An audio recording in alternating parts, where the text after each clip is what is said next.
Record muna ako. Palibot. Pati si Silensi ko. Okay, class. Good morning. How are you today? Okay, sir. Very good, very good, very good.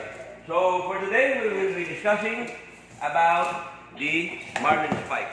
As you can see, based on the instructor's guideline, we will be discussing about the usage of Marlin spike. So, what is the definition of Marlin spike? May I ask Gilera, Bichiman Gilera? Could you please define to me what is Marlin spike? Yes, sir. Morning, everyone. When we say Marlin spike, it is an instrument used in a fishing. Marlin spike is a pointed metal tool commonly as steel, which is used to separate the strand or rope or a wire, especially in splicing, sir. Very good. So, that is the purpose of Marlin spike. It is for you to create a gap so that it can be penetrated by the strands which is intended to be spliced. Forget about penetrated. You might be confused about the word penetrated, or it might be understood. Because as young as you are, it might be misinterpreted. Insert is the appropriate term. Okay? So, your lines are ready? Do you have your lines with you right now? Very good, very good, very good. How about you, Paul Vergara, class president? Yes, Vergara, Paul Vergara. I'm calling the attention of Michigan Paul Vergara. Yes, very good, Paul Vergara. And could you please tell me some of the uses of Marlin spike? The uses of Marlin spikes are used as a lever to open strands of laid rope when forming ice or inserting items into the lay, to untie knots that have tightened under tension, and used also as a lever or handle to tension marlin or rope using marlin spike, and also used to form towels or handles. Okay, that is very good. Very good. I believe each one of you were able to understand the uses and the definition of a Marlin spike. So for today, our intended lesson outcome would be that at the end of the lesson, it will be expected to each and every one of you that you will be able to demonstrate on how to create an ice splice. You will be able to enumerate the step-by-step procedure on how to create an ice splice for the nylon rope and the ice splice for the wire rope. So let us begin, class. So this is, prepare your line, please. Prepare your line. Okay, very good. Each one of you has his own line. So when we do the ice splice, you must create a loop first, depending on your desired size of your eye. If you want like this, it can be. If you want an eye like this, that would totally depend on your discretion on regard to the size. So, here you put a tape so that it will not overrun the whole line, so that you will be limiting the strands to be spliced. Okay? Put a tape. Okay, everyone, put a tape. Very good. So, put the two strands above your line, just showing like this, and the other one below it. Okay? So understood? Can you follow me? Yes, sir. Very good. Yes, sir. Yes, sir. I will put my work a little bit closer to the camera so that you can easily follow. Okay? So this is the first one. This is the second one, and the third one is below the line. So you first insert the first line to the strand. Okay, this is a 10 mm nylon rope, so it is very, very easy. It is very, very easy to create a gap. If your line is a little bit stubborn, you may use the spike by inserting it and creating a gap. So this is the main purpose of the Marlin spike. Okay? And then you insert the second one next to it. Very simple. The general rule is what you did to the first strand, you will also follow the second strand. Do you understand? Yes, sir. Very good. And after that, you will be demonstrating that to me, your work. So this is it. Okay, the first one, the second one, and the third one. Okay, this is one. I will not be tightened so that you can easily follow that.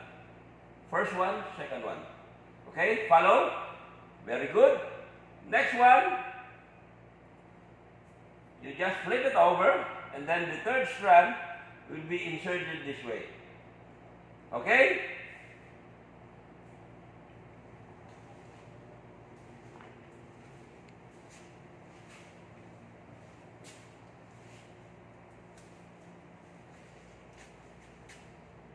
So in this way, there shall be no overlapping. You must make sure that your rope will not be overlapping with each other. Okay, very good. So I'll repeat it again. I'll just put it out for you to follow again. Make sure, class, you are following me. First strand. Second strand inserted.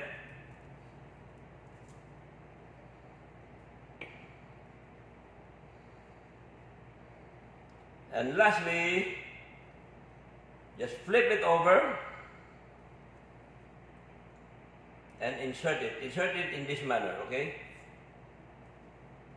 Make sure that they are not overlapping. And this is how it looks like. There is no overlapping. Okay, very good. Are you following, class? Yes, sir. Very good. So I'll proceed.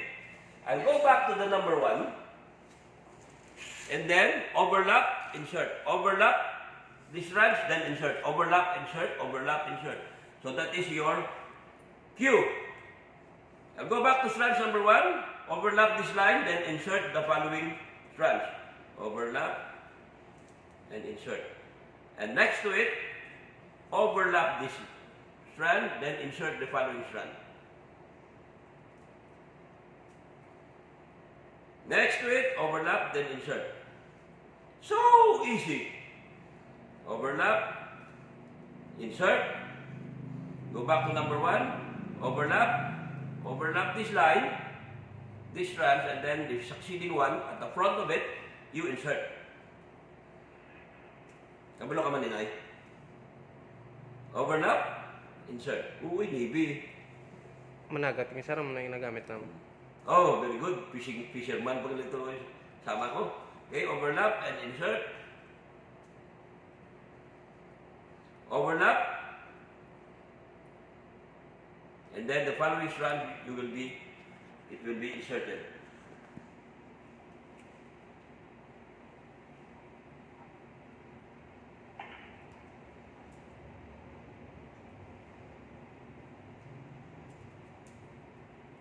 Okay, very good. I have already my ice splice. Okay? How about you, class?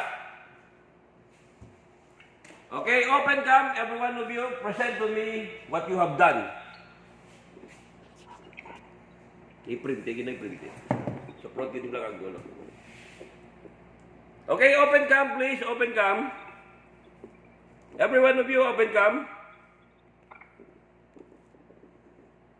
So, hindi kita ka-view because of the connection strength. So I will ask, last, every one of you created, have already done their ice splice? Yes, sir. Yes, sir. Okay, that is very good. So, no question. If you have any difficulty, I am willing to accommodate any questions. Do you have any question? How about you, Justin, Jan, Villar? Are you having difficulty with that? No, sir. Perfect, sir. Let me see. Let me check. Aba, very good. Who else? Hainga. Hi nga, do you have... Are you already done with your eye splice? Yes, sir. Okay, let me check.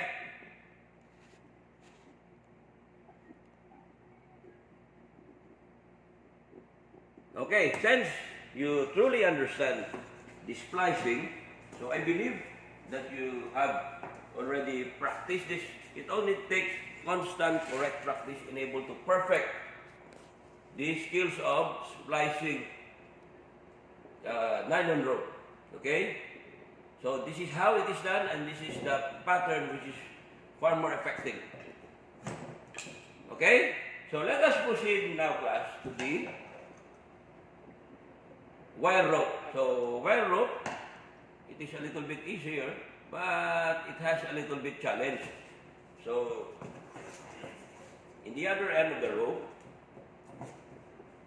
the other end of the wire rope, it is already done.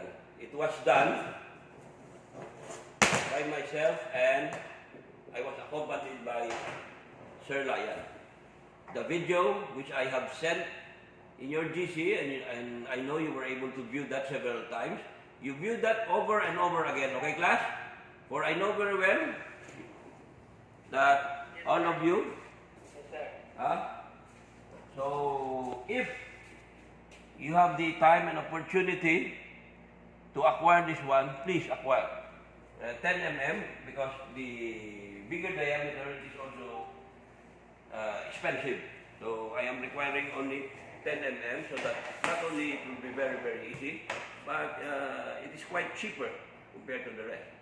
Okay? So once you will be working on wire rope, you must make sure to protect yourself, because the strands here is very strong, enough to injure you. Your eyes, your finger, it is very much capable to create a puncture wound in your body. So if you have working clothes, coveralls, PPE, use it in handling this wire rope. So make sure your eyes is well protected by safety glass. Safety glass, safety glass. Well protected by safety glass. And if you have a gloves to protect your hands, wear it. Very important. Okay? And if you have a helmet, you wear it also, so that you will be safe. I'll take my helmet. Grabe ba yung helmet ba? So this is my safety helmet. Actually, class, I've been using this in my bike and in my motorcycle. So how does it feel? You feel safe. Is it comfortable? No, it is not. But you cannot take safety for granted. Safety above everything else. So when you start working it, you must put a tape. You divide the strands into 2 equal parts. So this wire is composed of 6 strands, and the center core is also a steel wire. So all you have to do is to divide it to equal parts. So the total is 6 strands. So how many strands in order for you to divide equally? Yes, sir. Anong? Pila? 3. Ano ba ito yung bati ko bilang sabat maging foreman? Grabe, lagi na yung sabat for. You have to divide it into 2 equal parts. 3 strands on the other one and 3 strands on the other one. So you have to tape it, class. My God. You have to tape this one in order to prevent this from bursting. You must tape the tip of it. Okay ka lang, ay? Tasigaw niya. Don't worry, class. It will not take long. So you put a tape, class, Not only it will be comfortable to be inserted, but it is also for your safety. Okay? Yes, sir. Yes, sir. Yes, sir. Please let me know if you have already acquired a steel wire, okay? So that I can guide you the procedure. And right now, all you have to do is to prepare your pen and your notebook and write down the procedure of what I am doing. At the end of the lesson, I will be checking on that because you will be able, my intention is that you will be able not only to understand, but you will be able to demonstrate and to explain the procedure in splicing cable wire. Okay? Just write down what I am doing, and then at the end of the lesson, I'll be checking all your notebooks. Okay? The procedure. So, you divide it, and then tape it. Tape the tip. So, also on the other side,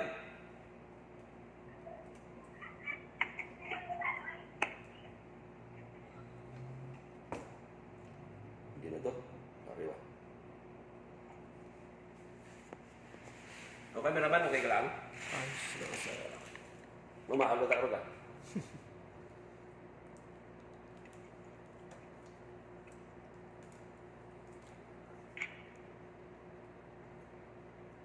Class, I am suggesting you take down notes the procedure. I'll be inspecting the procedure. And if you have already this wire rope, please let me know. Okay? Yes, sir. Let me know and I will be checking your performance when it comes to your seamanship skills. By the way, class, this is one of the skills that you need to know. One of the most important skills that you need to know.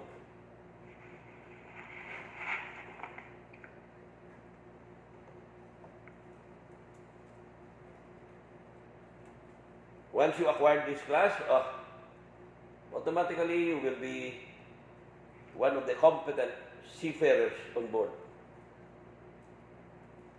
You will be proud of that. Okay? Natuslok na ko, class. Nauyan ako mag-agay.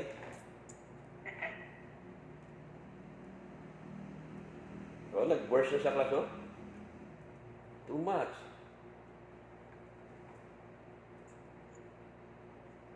Hindi na ko kabalo kung din ko niya siya na kuhan. Okay, but don't worry.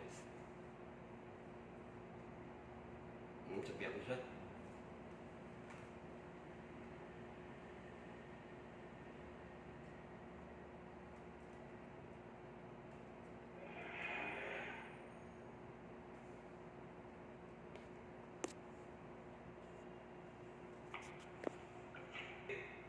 Steel wire.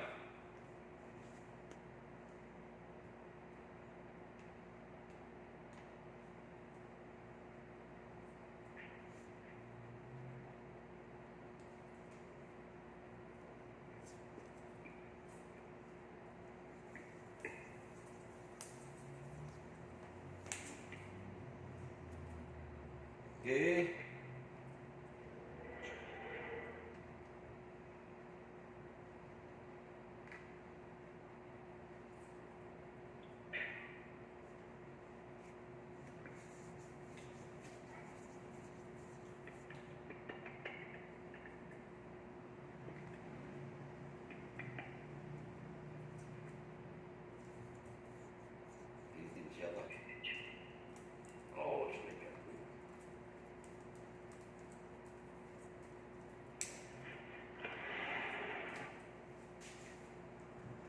Okay, lastly, we will take also the center wire, or better known as the core.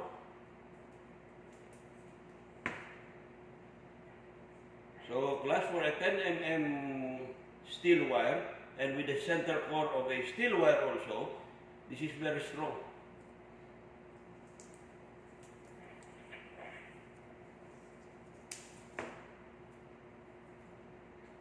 Okay.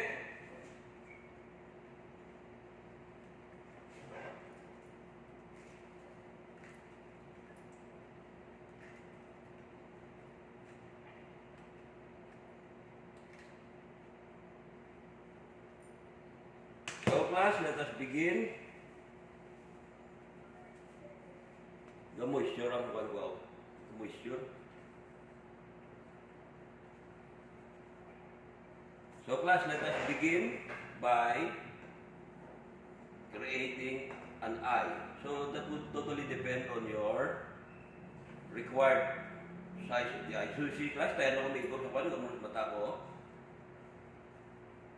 So you give enough allowance class for the space. So this will not be enough. You have to unravel it again. So you can do this directly. Directly lang kasi pag amuna, direct splice mo lang. But by doing this in this manner, this is adding more strength. You do this one. You put this at the center, and then you start to twine it back again. So the steel wire are intertwined in such a way that they are uniformly patterned. Okay? Naka-uniform sila class. Uniformly patterned, not hindi yan ang pinagpat lang. So you can do this also by in this manner.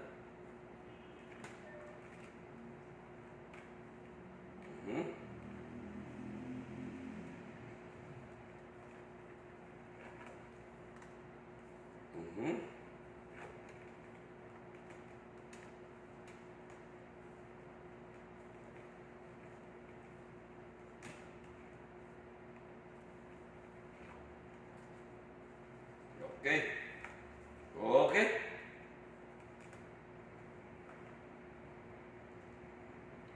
Class, are you still following? Can you follow the procedure? Sir, Very good. Very good, very good.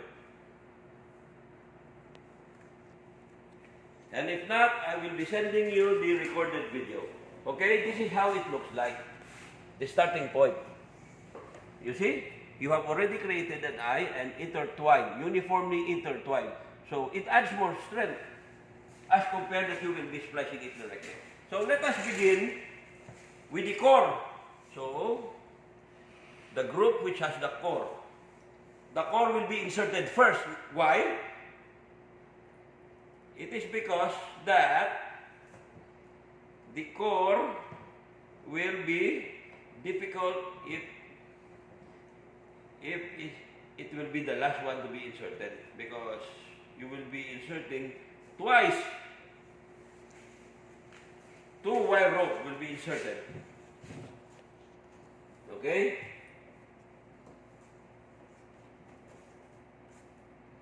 Or you cannot, or you may be able to insert the core along the splice, or you will not.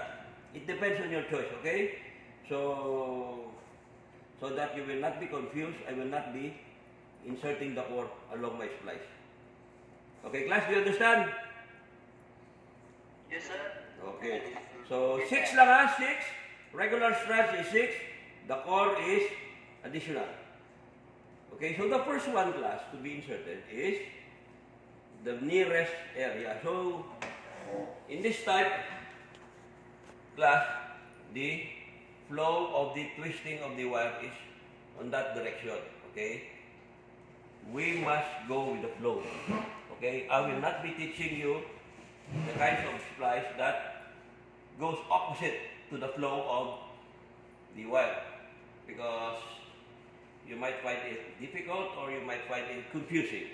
So I'll start first by inserting 2 wires, or what we call the Japanese splice. There are 3 types which are commonly used on board the ship.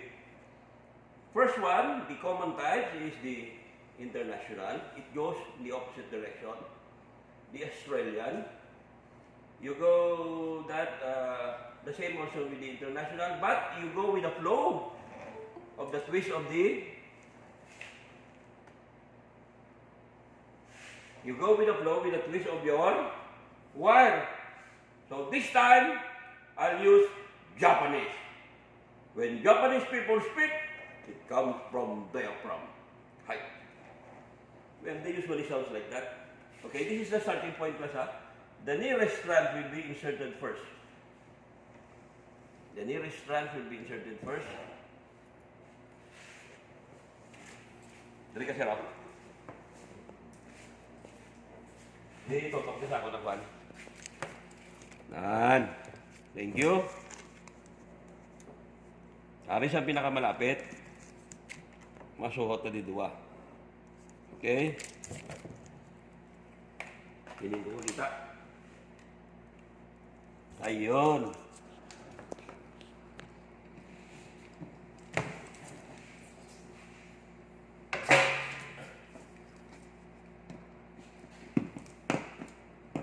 Bawa ko 10 mm, guru ni kelas kita ambil ko 3-3 ni kelas mo. So, natutok siya? Ay, sir. Okay, thank you. Then, insert.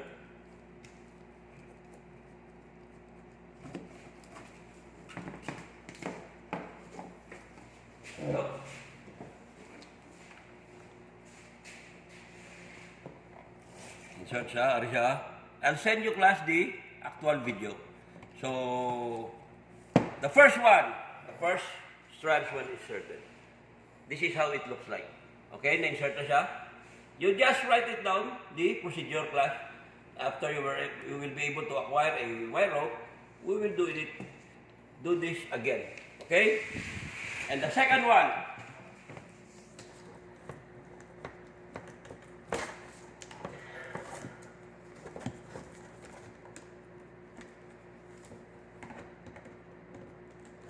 kabalo ka maninoy? Para sir, hindi. Ay, hindi. No, sapos ng gini. Kadanlong sa gloves. Okay, the second one will be inserted. Pero ini balaan mo na no? Okay, sir. Tulukon mo lang, balaan mo na.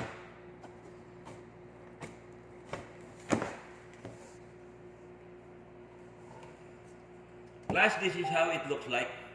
The second one is inserted. I'll move closer to the camera.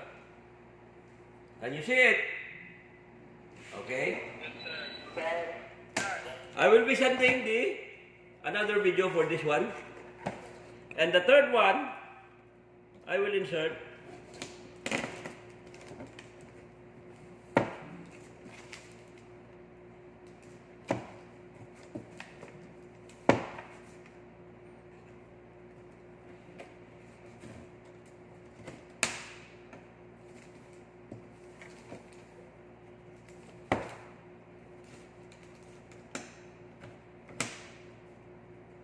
Okay?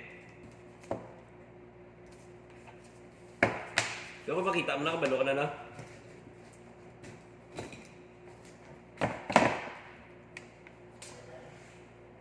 Okay, class? I am presenting to you how it looks like when you insert the 3 strands.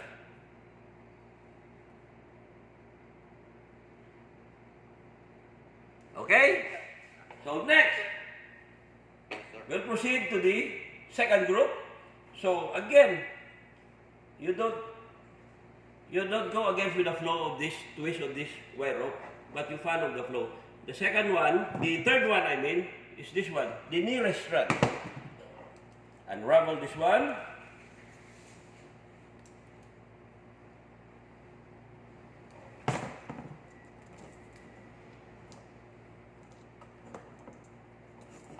Kubod lang mo brag gloves.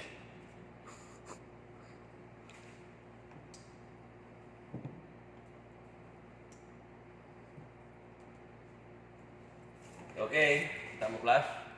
Siya ang pinakalapit. So this will be the fourth one to be inserted.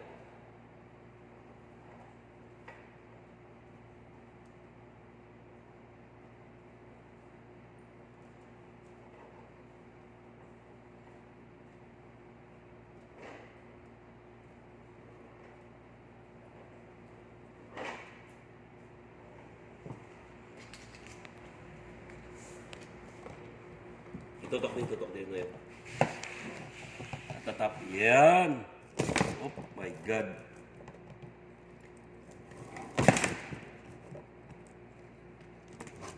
Tama-tama to sa tiga, no?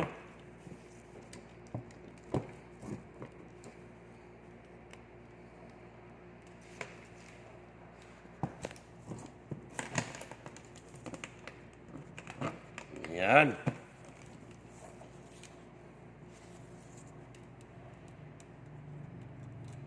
Okay.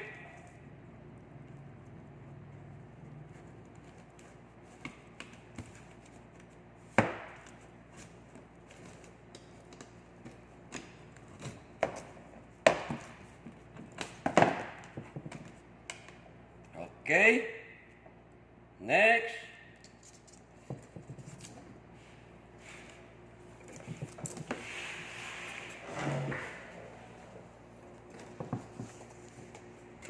Ang next naman, kadre. Oh my God. So that is why, class, you must be complete with all your safety equipment because it's a very challenging job. And the more strands that are being inserted, the harder it is for you to penetrate.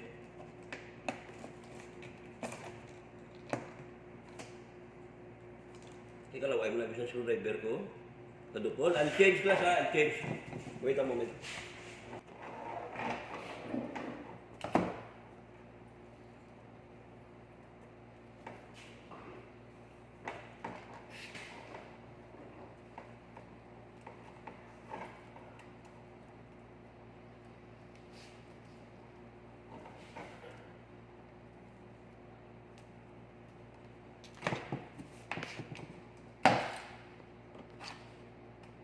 Pero masundan mo, Manay.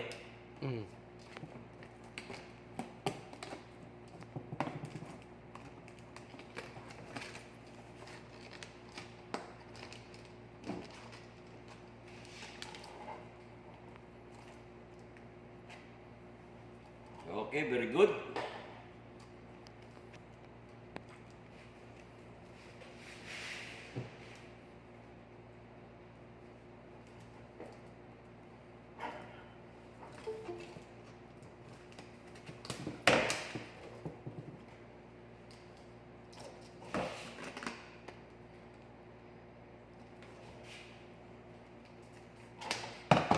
I'll insert first class all of them, and then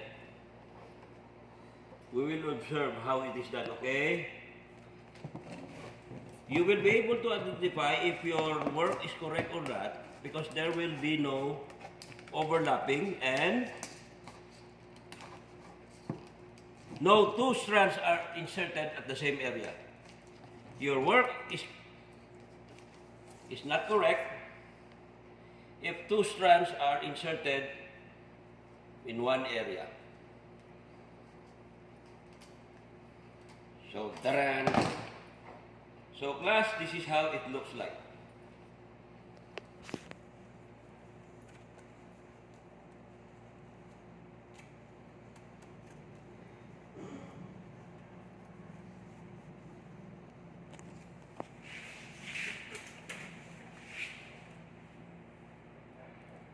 If 6 strands are inserted together, class, this is how it looks like.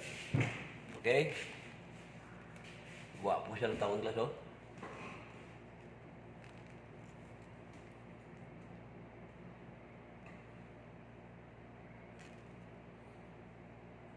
Okay, class, can you follow?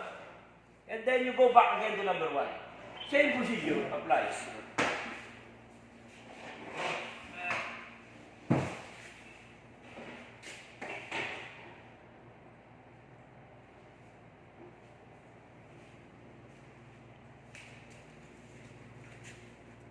Malalaman yung class na mali yung trabaho nyo kasi nagdubli-dubli na kayo. Okay? Do you understand, class? You'll go back to number 1. Yes, sir.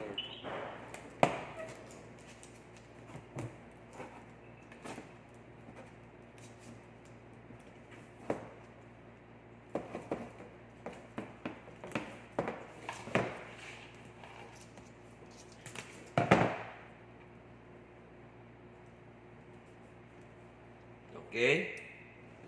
I'll send you the video, this one. The next one is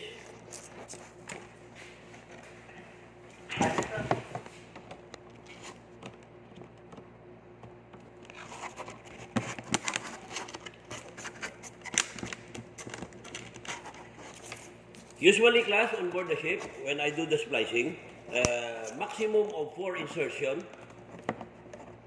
and minimum of 3. Okay? Class, did you get it? Yes, sir. Maximum of 4 and minimum of 3. And it is quite strong enough. Next one is here.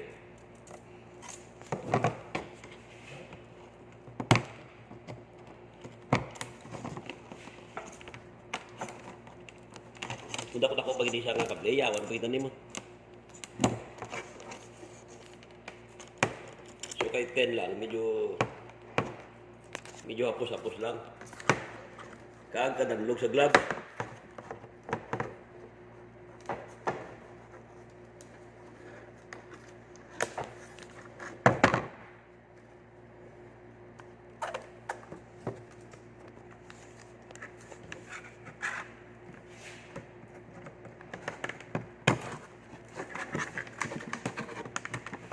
Pasunod na ni klase.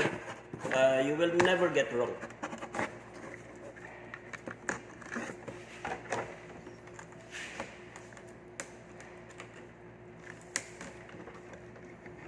I will remove my gloves. You would like it.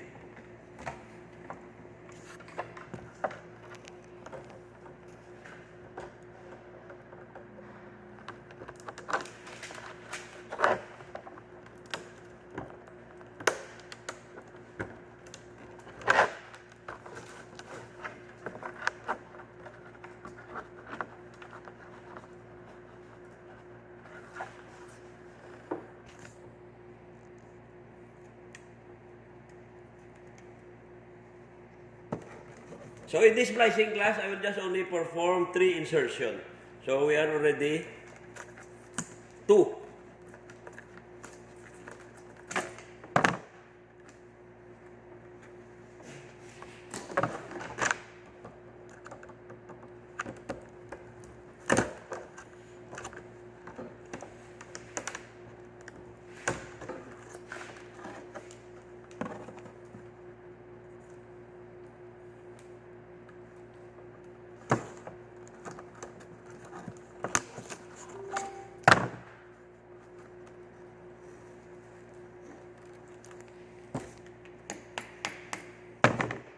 Class, I am already done with all of them are inserted twice already, and this is how it looks like. They are uniformly patterned. Okay? Class, did you get it? Yes, sir. Now this is the third. Very good. The third one.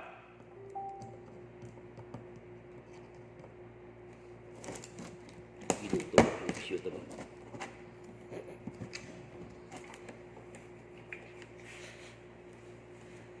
Doon di ka bayad ng sweldo niyo.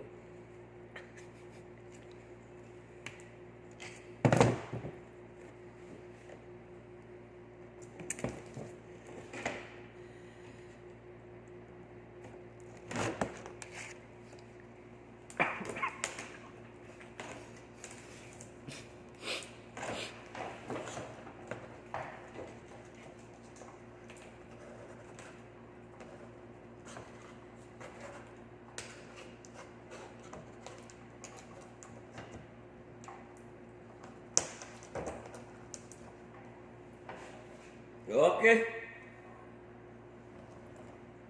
I will insert.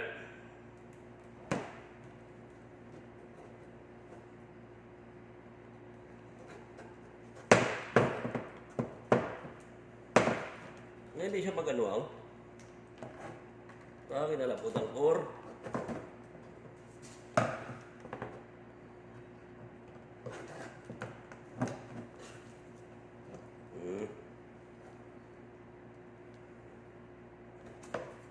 Okay.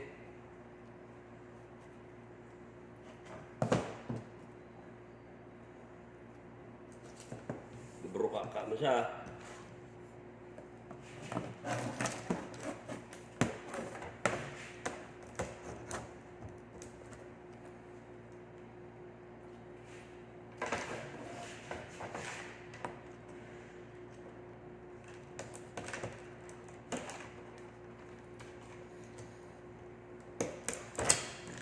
Okay.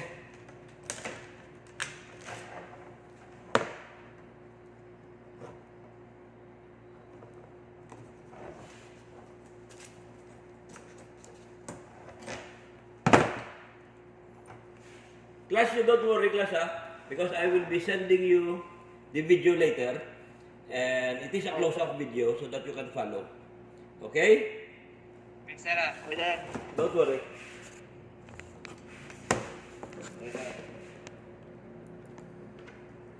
Try your best, class, to acquire a cable wire, class, Try your best. It is not very expensive. Think of the knowledge that you will be acquiring. Okay?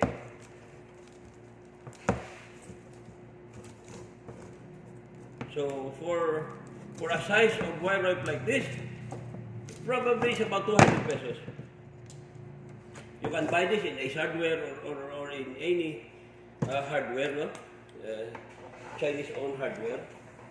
Sponsored You by... spend a little bit, and then the knowledge that you have acquired would be very, very valuable and very, very helpful.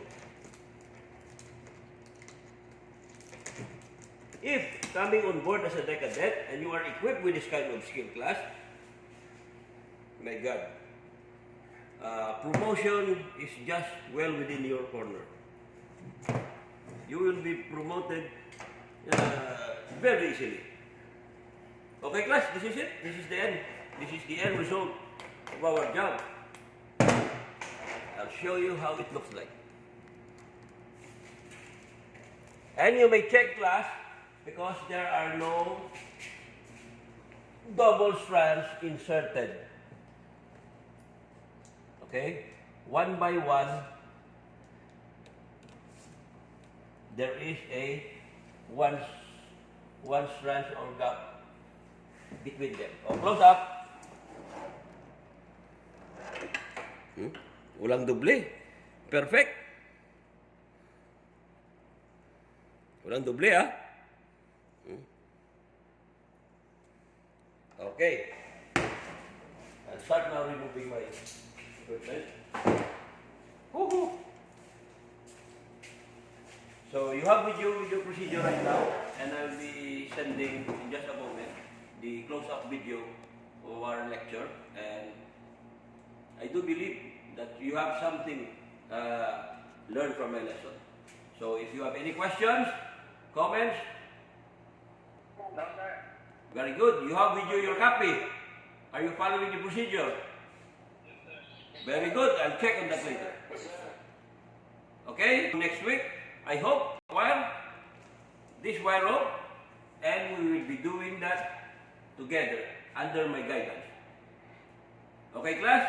If you don't have any questions, Yes, sir. I will be dismissing you. Yes, sir. Okay? Stop.